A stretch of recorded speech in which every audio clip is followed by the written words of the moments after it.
Hello दोस्तों, सभी को मेरा नमस्कार। और मैं नरेश वानखेड़े, सेल्स एक्सपर्ट, आज के मॉड्यूल में आपका स्वागत करता हूं। और आज हम सीखने वाले स्पिंको फॉर्मूला कि स्पिंको फॉर्मूला क्या होता है और कम्युनिकेशन किस तरीके से कितने टाइप के होते हैं, ये चीज आज हम सीखने वाले हैं कि स्पिंको फॉर्मूले का सेल्स के अंदर कितना महत्व है और ये हमारे लाइफ में किस तरीके से इम्पैक्ट क्रिएट कर सकता है। तो स्पिंको फॉर्मूला जो होता है ये बहुत ही प्रूवन फॉर्मूला है और इससे हर जो टॉप सेल्समैन है, जितने भी टॉप सेल्समैन हैं, वो इस फॉर्मूले को अपने सेल्स के अंदर जरूर से अपनाते हैं। स्पिंको फॉर्मूला में सबसे पहले एस एस मीन्स क्रिएट करता है सस्पेक्ट को। सस्पेक्ट में कौन आते हैं? सस्पेक्ट में वो सारे लोग आते हैं, जैसे यहां पर मैंने बताया, list of the lead are identified who suspected to be a potential, is it not confirm whether they will buy or not। मतलब सस्पेक्टेड में वो लोग आते जो जिनके अंदर पोटेंशियल तो है, बट आपको नहीं पता कि ये लोग परचेज करेंगे या नहीं करेंगे, फिर भी आपको उन लोगों को कॉल करना है, उन लोगों से मीटिंग करना है, क्योंकि ये सस्पेक्टेड लोग होते हैं। ये बहुत बार देखते हैं, बहुत बार आएंगे, आपकी मीटिंग को देखेंगे, बहुत आप कॉल करोगे तो आपको बहुत बार ये करेंगे, लेकिन कंटिन्यूअसली आपका जब फॉलोअप रहेगा तो ये जो सस्पेक्टेड लोग है ना, इनको आप बहुत अच्छे तरीके से नर्चर कर पाओगे। इसके अंदर पी पी डिफाइन करता है प्रोस्पेक्ट। प्रोस्पेक्ट मीन्स, इसके पहले भी हम बता चुके हैं प्रोस्पेक्ट मीन्स क्या। Prospect is a person who is a potential bye. मतलब प्रोस्पेक्ट वो पर्सन है जो एक पोटेंशियल बायर है, जिसके अंदर कि जो खरीदने वाला है ना। A person who has qualified three features.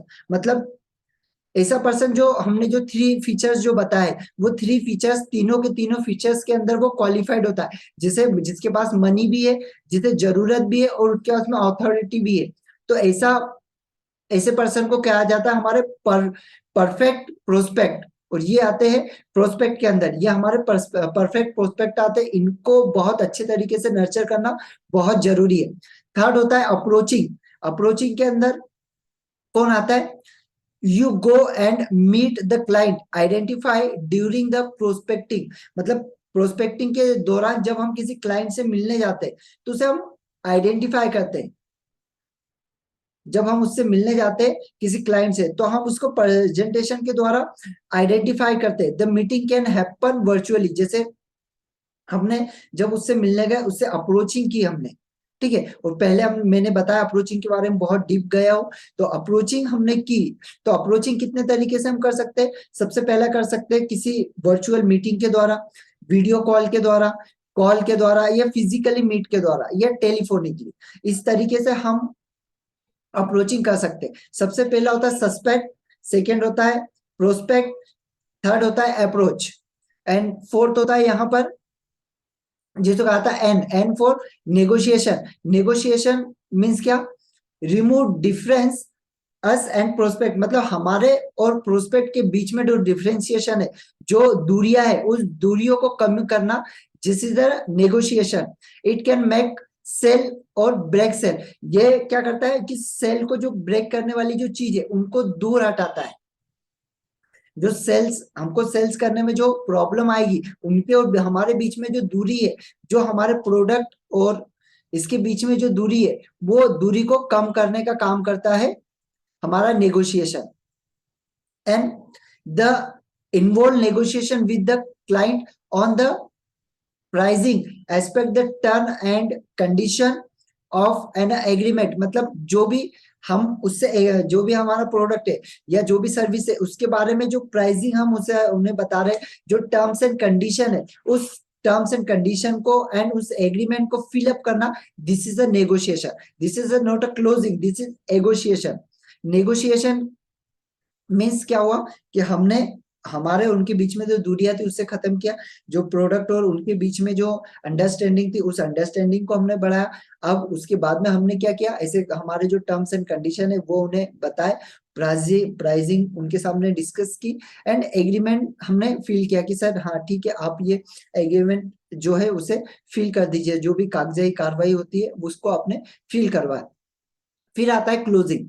Closing means क्या, it is the confirm of purchase done by some strategy. आपने जितनी चीजें स्ट्रेटेजी उनके सामने रखी, वो सारी स्ट्रेटेजी का जो रिजल्ट मिलना है, दिस इज द क्लोजिंग, वो होता है क्लोजिंग। अब क्लोजिंग में यहाँ पे क्लोजिंग मीन्स ये नहीं कि आपने दिया और आपने बोला और वो क्लोजिंग हो गया, आपने व्यक्ति को बहुत सारी चीजें समझाई, उसने बोला कि हाँ मैं ले लेता हूँ, हाँ मैं कल परचेस कर लेता हूँ, ये क्लोजिंग नहीं होता है। क्लोजिंग मीन्स क्या, when the customer would sign on the contract, अगर आपका जो कस्टमर है वो किसी आपके कॉन्ट्रैक्ट के ऊपर साइन कर देता है, and would complete all the paper work, पूरा पेपर वर्क उसने कंप्लीट कर दिया, जो फॉर्मेलिटी से उसको आपने उसको पूरा कर दिया, ये हुआ क्लोजिंग।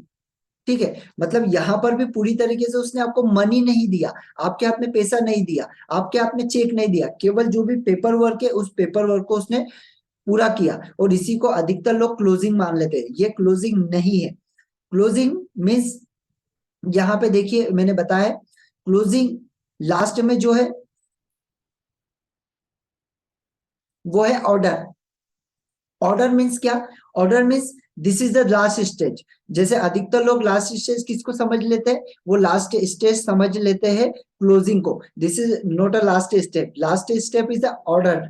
ऑर्डर में क्या आता है कि ये लास्ट स्टेज होती है कि जो क्लाइंट है, जो client would issue the purchase order and order fulfil is done, मतलब उसने जो ऑर्डर दिया, उस जो भी उसका उससे हमने बात करी, जितना क्लोजिंग किया, जितना उसको नेगोशिएशन किया सारी चीज की, उसके बाद में उसने आपको ऑर्डर दे दिया कि ये मेरा ऑर्डर है, उसके लिए आपको पेमेंट दे दिया, चेक दे दिया, ये हो गया आपका मेन क्लोजिंग। द यहाँ पर क्या याद रखना है, वंस द परचेस ऑर्डर, जब आपका जो परचेस ऑर्डर वो इश्यू हुआ सेल्समैन के द्वारा और वो गया कंसर्न डिपार्टमेंट में, और कंसर्न डिपार्टमेंट से जब ऑर्डर डिस्पैच हुआ तो आपका रियल क्लोजिंग हुआ, रियल आपने उसको प्रोडक्ट बेचा। और अधिकतर लोग क्या समझते हैं कि हमने क्लोजिंग मतलब हमारे पास में कस्टमर आया, हमने सिर्फ उससे पेपर वर्क किया, फॉर्मेलिटीज की और क्लोजिंग हो गई। नहीं, जब तक आपका ऑर्डर डिस्पैच नहीं होता है, जब तक आपका ऑर्डर वहां तक नहीं पहुंचा है, this is not a closing. Order dispatch हो गया आपके कंसर्न डिपार्टमेंट से, तो ही उसे हम मानेंगे कि ये क्लोज हो चुका है। क्योंकि अधिकतर क्लोजिंग यहाँ पर फेल हो जाते हैं, लोग बोलते हैं हाँ ठीक है अब तो हो गया, अब तो क्लोजिंग हो गया। नहीं, जब तक आपका ऑर्डर वहां से डिस्पैच नहीं होगा, उस पर्सन तक नहीं जाएगा, दिस इज नॉट क्लोजिंग। अब हम यहाँ पर सीखने वाले कि वैल्यू ऑफ कम्युनिकेशन, की जो कम्युनिकेशन होता है उस कम्युनिकेशन की वैल्यू क्या है सेलिंग के अंदर, कि सेलिंग के लिए कम्युनिकेशन कितना इफेक्ट करता है। तो दोस्तों जो सेलिंग है वो एबिलिटी ऑफ इन्फ्लुएंस, मतलब लोगों तक पहुंचाना, लोगों तक पहुंचना, this is the ability of communication. Doctor Albert कहते हैं communication consist of 55% of non verbal communication. जो नॉन वर्बल कम्युनिकेशन है ना, वो 55% आपको क्लोजिंग दिलाता है। 38% आपका टोनलिटी, जो आपका टोनलिटी वो आपको सेल्स के अंदर काम आता है। और 7% केवल कंटेंट। जैसे अधिकतर लोग सोचते हैं ना कि कंटेंट बहुत जरूरी है, नो दोस्तों, कंटेंट केवल 7% काम करता है, 55% काम करता है आपका नॉन वर्बल कम्युनिकेशन, और 38% काम करता है आपका टोनलिटी, की आपका कम्युनिकेशन कैसा, किस तरीके की टोनलिटी के साथ आप बात कर रहे हैं। और ये सारा जब मिक्स होता है तो ही आपका सेल्स परफेक्ट होता है। कम्युनिकेशन दो टाइप के होते हैं। सबसे पहला होता है जिसे कहा जाता है वर्बल कम्युनिकेशन, और एक होता है जिसे कहा जाता है नॉन वर्बल कम्युनिकेशन। अब वर्बल कम्युनिकेशन क्या होते हैं वो हम सीखने वाले, और नॉन वर्बल कम्युनिकेशन क्या है वो भी हम सीखने वाले। तो verbal communication, non verbal communication में दोस्तों आप वो चीजें आती है जिसके अंदर हम मुंह से नहीं बोलते बट बहुत सारी चीजों को एक्सप्रेस करते हैं। जैसे यहाँ पर फोकस कुछ चीजों के ऊपर मैंने आपको बताया है कि जो नॉन वर्बल कम्युनिकेशन है वो क्या है, रिफ्लेक्शन ऑफ आपके सबकॉन्शियस माइंड का रिफ्लेक्सिएशन है। जैसे आपका आई कांटेक्ट, आई कांटेक्ट आपका नॉन वर्बल कम्युनिकेशन है। आपका आई कांटेक्ट एकदम परफेक्ट होना चाहिए जब आप किसी प्रोस्पेक्ट से बात कर रहे हैं। आपका पोस्चर, आपने किस तरीके के कपड़े पहने, आपका पोस्चर कैसा है, उसके लिए आपको हमेशा बहुत जबरदस्त तरीके से रेडी होके जाना है। आपका गेस्चर, आपके हैंड गेस्चर्स कैसे काम कर रहे हैं, आपका बॉडी लैंग्वेज किस तरीके से काम कर रहा है, वो आपको ध्यान रखना है। अगर आपको किसी क्लाइंट से आप बात कर रहे हो, आपको छींक आ गई, तो उस समय आपको सॉरी बोलना है। अगर आप सॉरी नहीं बोलते तो समझ जाएगा कि यार this is not right person. Body movement आपका परफेक्टली होना चाहिए कि जब आप किस चीज के बारे में कैसी बातें करो, कब आपको कैसा बॉडी लैंग्वेज रखना है, इस चीज का बहुत ध्यान देना जरूरी है। अगर आपका बॉडी लैंग्वेज सही नहीं हुआ तो दोस्तों आपका जो नॉन वर्बल कम्युनिकेशन है, जैसे मैंने बताया 53% आपकी क्लोजिंग करता है, तो वो आपको बहुत बड़ा लॉस देगा अगर आपका बॉडी लैंग्वेज सही नहीं रहा तो। आपका फेशियल एक्सप्रेशन, जब भी आप किसी व्यक्ति से बात करें तो हंस के बात करें, एकदम ऐसा मुंह लटका के और ऐसा इस तरीके से कभी बात ना करें। जब भी आप बात करें एकदम खुशी के साथ में, आपके फेशियल एक्सप्रेशन बहुत अच्छे होना चाहिए, बहुत स्ट्रांग होना चाहिए। तो इस चीज का जरूर से ध्यान रखें। ओवरऑल ग्रूमिंग, आपका ग्रूमिंग एकदम बहुत स्टैंडर्ड होना चाहिए, आपका ड्रेसिंग सेंस बहुत स्टैंडर्ड होना चाहिए, आपके जूते बहुत बढ़िया होना चाहिए कि आप परफेक्टली, आपके नाखून ज्यादा बड़े नहीं दिखना चाहिए, उसमें मेल नहीं दिखना चाहिए, बाल एकदम नॉर्मली होना चाहिए, ज्यादा ना ज्यादा बड़े ना ज्यादा छोटे।